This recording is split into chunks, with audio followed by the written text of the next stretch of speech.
Hey, what's up, everybody? It's Jimmy here with the CLT Life, and I'm coming to you with instant reaction after the Carolina Panthers just finished playing the Pittsburgh Steelers. Unfortunately, Pittsburgh won 24-16, and it was a game in which the Steelers gave the Carolina Panthers a taste of their own medicine. You know, the way that we've been playing. These are two 5-8 teams coming in, and the Panthers seem to be trending in the right direction. The Steelers, not so much. But the Pittsburgh Steelers just came out today. They are by far the more physical team. They dominated time of possession. They had the ball nearly 10 minutes more than us. Let me see. The number was 36 minutes and 11 seconds versus 23 minutes and 49 seconds. So actually they had the ball 12 and a half minutes, so almost a full quarter more than us. And the two biggest stories of this game were our offense's inability to run the ball. We only ran the ball for 21 total yards. And let's see, we had, how many carries did we have? 14, 16. Wow. We had 16 carries for 21 yards. That's like 1.4 yards per carry. And then the other thing that really killed us was we could not get off the field on third down. Pittsburgh Steelers were 12 out of 16 on third down. And even late in the fourth quarter, when the Panthers seemed to be coming back, we cut the lead down to 21-13, and we had them got the ball. Pittsburgh got the ball. We had them on 3rd and 14, and we try to bring some pressure. We don't get to Trubisky, and this is right after a Brian Burns sack, Frankie Louvu sack. But we try to get pressure on Trubisky. He sits in the pocket. He finds Deontay Johnson, wide receiver for the Steelers, who in my mind he had 10 catches, 98 yards. He was the player of the game today. Either him or Trubisky. He caught 10 out of Trubisky's 17 passes. And, 3rd and 14, and they convert on like a 16, 18-yard gain, something like that. So we couldn't. And then the next time it was 3rd and 6, I think, and he goes to Deontay Johnson again. So we just could not get off of the field.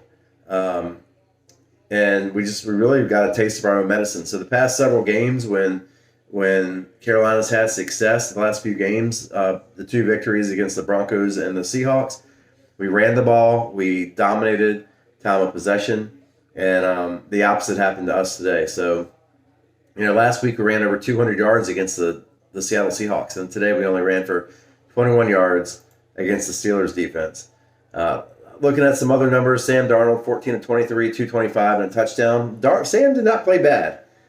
He made some good throws today. He got rid of the ball. Some of those incompletions were throwaways when he had to get rid of the ball. He definitely was facing some immense pressure from Pittsburgh's front four, as the defense was just struggling. Ike Ekwonu gave up a big fourth quarter sack as well, and he's been really solid all season. I think he gave up a sack last week. That was the first one since the first game of the year, and he gave one where he just got blown by. TJ Watt, I believe, had a sack or two. So DJ Moore had a nice game. He had 5 catches, 73 yards, and a touchdown. Terrace Marshall, 3 catches for 51. Chuba Hubbard, 3 catches for 57. Jeremy Chin was all over the field. He had 11 total tackles today, so he had a really good game.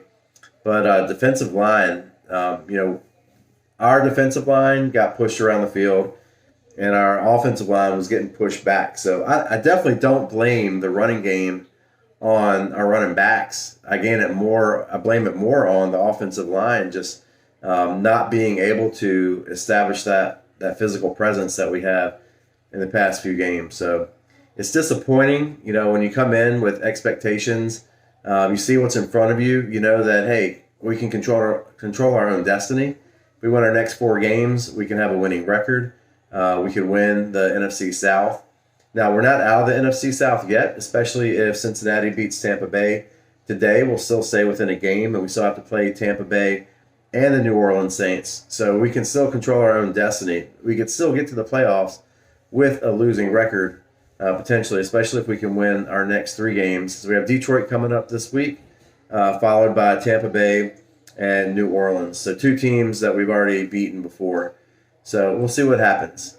Love to get your feedback, see what you think about the Panthers' performance today and what it means going forward. And we'll have more analysis later on the week as we do a full episode of the CLT Life. Thanks for watching.